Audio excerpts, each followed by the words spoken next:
Eric Clapton was sitting in a plastic chair in the back row of a village hall in Shalford, Surrey, on a cold November evening in 2017, wearing a flat cap and reading glasses Eric Clapton didn't need, registered under the name William Sharp, 72 years old, retired. Eric Clapton's friend Nigel was beside him.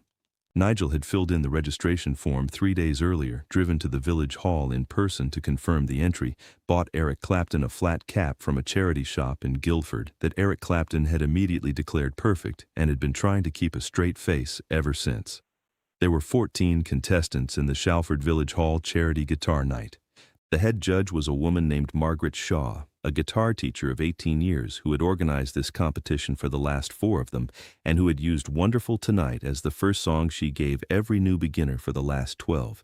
She knew the Clapton recording the way you know a song you have played and taught and analyzed for a decade, by heart in detail, with the specific expertise of someone who has heard it performed badly in 400 different ways and once now performed by the man who wrote it. What Margaret did not know was that the man who wrote it was sitting in the back row, registered as William Sharp. Eric Clapton reached the final round. Eric Clapton played Wonderful Tonight. Eric Clapton played it the way Eric Clapton always plays it in concert, with the small variations from the 1977 recording that had accumulated across 40-plus years of live performance, a different phrasing on the second verse, a chord voicing in the bridge that Eric Clapton had always preferred to the original. Variations so close to the recording that only someone who had spent 12 years teaching from it would notice them. Margaret noticed them. "Lovely arrangement, William," Margaret said into her microphone, with the honest, direct warmth that had made her a good teacher. "Quite close to the Clapton recording, not quite exact, though, a few differences in the phrasing you might want to revisit." Eric Clapton looked at her. Eric Clapton nodded. "I know," Eric Clapton said. "I always meant to change that part. Drop a comment right now. Tell us where in the world you're watching from, and subscribe." The rearrangement in Margaret's mind took 4 seconds. She has described what happened in those 4 seconds only once, publicly, at a conference of music educators in 2019, when someone asked her for the most memorable moment of her teaching career. The audience laughed when she told it. Then the laughter stopped. Then someone started clapping. Wonderful Tonight had been written in the summer of 1976 in a rented house near Guildford, Surrey, approximately 12 miles from the village hall, where Eric Clapton was now sitting in a plastic chair pretending to be a retired man named William. Eric Clapton had written it in roughly 15 minutes while waiting for Patty Boyd to finish getting dressed for a dinner party. The waiting had produced a question, "Are you all right?" And the question had produced a melody, and the melody had produced 3 chords, and the 3 chords had become the song. Eric Clapton had not labored over it. The song had no drafts. The first version was the version. It had the quality of something that was already there, waiting for the right combination of a quiet evening and a guitar and an ordinary domestic moment to step into the world and become available to everyone who needed it. Eric Clapton had recorded it the following year. It had been a modest hit initially, the kind of song that takes time to find its full audience, and then it had found that audience in the specific way that certain songs find it, not through a single explosive moment of recognition, but through a slow accumulation of occasions, weddings, radio, the background of restaurants, the first dance of people who had agreed to spend their lives together. By 2017, Wonderful Tonight had been those things to enough people that the song had acquired a patina that its original 15-minute composition had not anticipated. It had become a song that felt old and familiar, even to people who were younger than it was. Margaret had started using it in 2005, her 6th year of teaching guitar in a studio on the edge of Guildford. She had been looking for a song that combined everything a beginner needed: 3 chords, clear melody, emotional accessibility, and Wonderful Tonight had met every criterion. The GDCG progression was straightforward, the melody was singable, and the song had the specific quality of something that, when played even by a beginner with imperfect technique, still sounded like something. Margaret had watched hundreds of students play their first recognizable piece of music on Wonderful Tonight. She had watched their faces in the moment when the chord changes clicked into place and the melody emerged from the instrument, and they understood for the first time what it meant to play a song rather than practice one. It was her favorite moment in teaching. She had experienced it hundreds of times, and it had not diminished. She knew the song in the way you know something you have given to hundreds of people. She knew every variation of it, the ones that were simply wrong, the ones that were technically correct but emotionally hollow, the ones that arrived at the song's feeling through unusual routes. She knew the Clapton recording in the way that teachers know the source material they have worked from for years, with a familiarity that was also a kind of ownership. Which was why, when William Sharp played it in the final round, Margaret heard the differences. The competition that November was the fourth one Margaret had organized in the village hall. The format was simple: 2 preliminary rounds of 10 minutes each, narrowing from 14 to 6 to 3, then a final where each of the 3 remaining contestants played one song in full. The audience was the kind that village hall charity events produced: local residents, family members of contestants, a few people who had seen the poster in the post office and decided this was a reasonable way to spend a Friday evening. The prize was £300 to a music charity of the winner's choosing and a small engraved trophy that Margaret had bought from a company in Bristol. Eric Clapton had not won either of his 2 previous rounds by enough to attract attention. Round 1 had been a 12-bar blues in A that was competent and unremarkable in exactly the way Eric Clapton had calibrated it to be. Margaret had noted solid basics, some nice feel, a little rough in the transitions through to round 2. Round 2 had been a slightly more developed piece, a finger-picked pattern with some melody in the top strings that showed more range without showing anything that would make anyone look twice at the old man in the flat cap, through to the final. Nigel, across the room, had spent both rounds staring at the ceiling. The other 2 finalists were Maya Singh, 15 years old, who had been playing guitar for 3 years and who had a quality in her playing that Margaret had noticed and documented in her judging notes.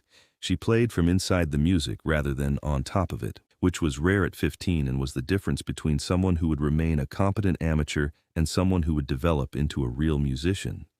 The second finalist was a retired postman named Graham, who played country music with the steady, dependable strumming of someone who had spent 20 years playing the same repertoire at family gatherings and knew it well. Maya played first in the final. Maya played a piece she had written herself, a short, unfinished feeling melody in D minor that sounded like the opening of something larger than the 3 minutes it occupied. It was not technically complex.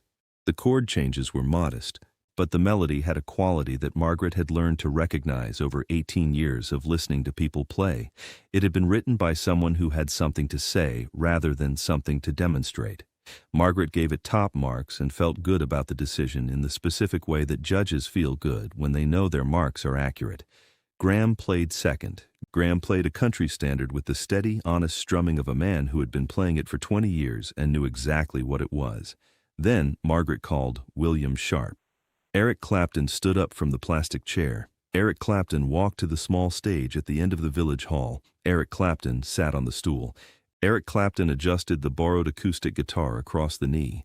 Eric Clapton looked out at the audience of 40-some people in the Shalford Village Hall Charity Guitar Night, the same county where Eric Clapton had grown up, 12 miles from the house where Eric Clapton had written the song Eric Clapton was about to play.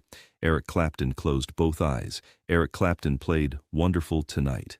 The opening chord landed on the room the way the opening chord always landed when Eric Clapton played it, with the specific warmth and weight that the song had been carrying since 1976, that 40 years of live performance had made resident in the hands, and that no borrowed acoustic guitar in a village hall could diminish. The chord was not the recording.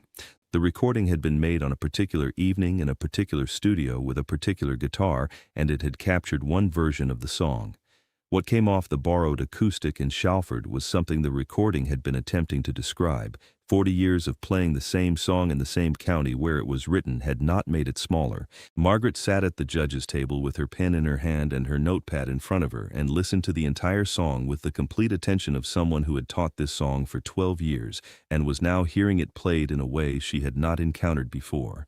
Not better than the recording in any technical sense. Different.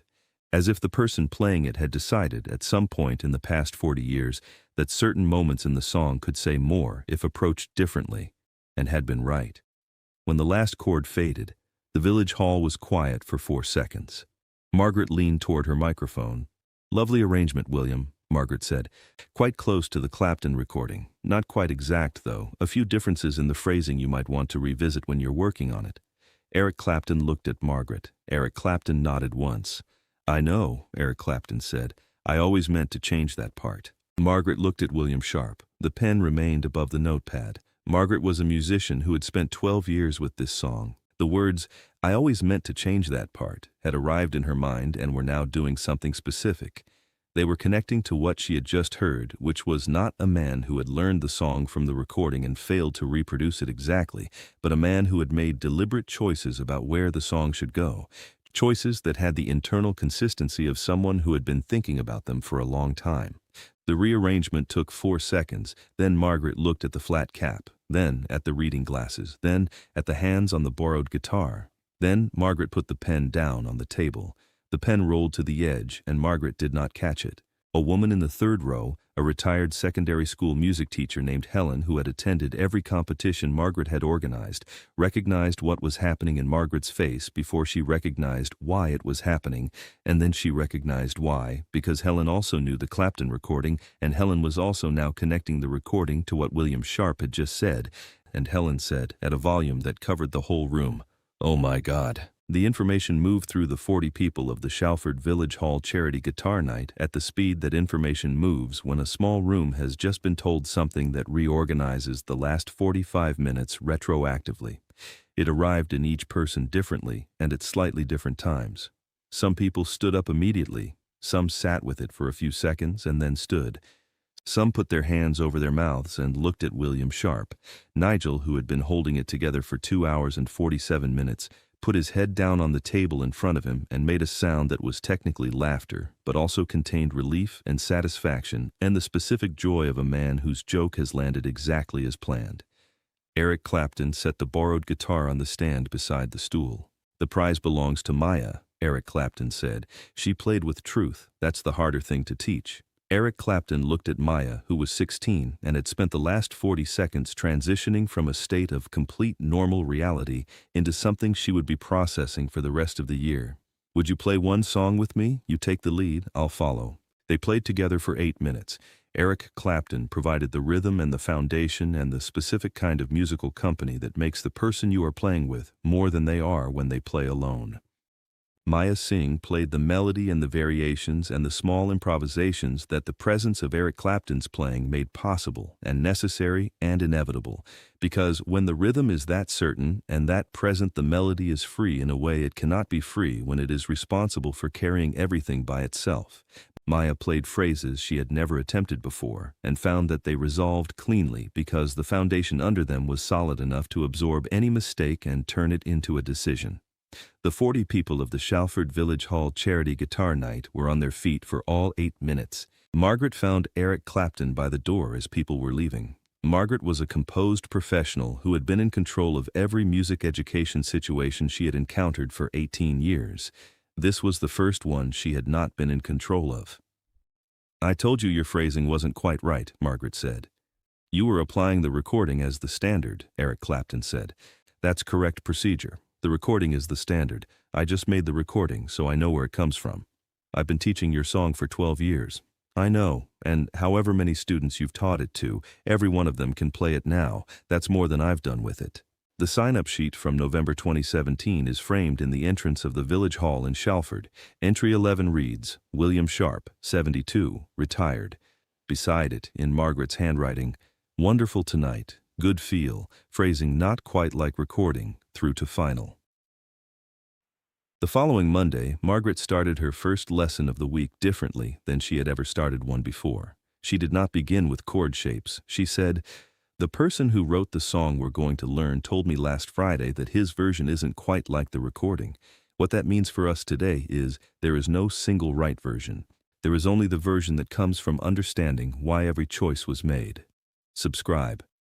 Leave a comment with where Wonderful Tonight first found you and what it meant. Come back next week.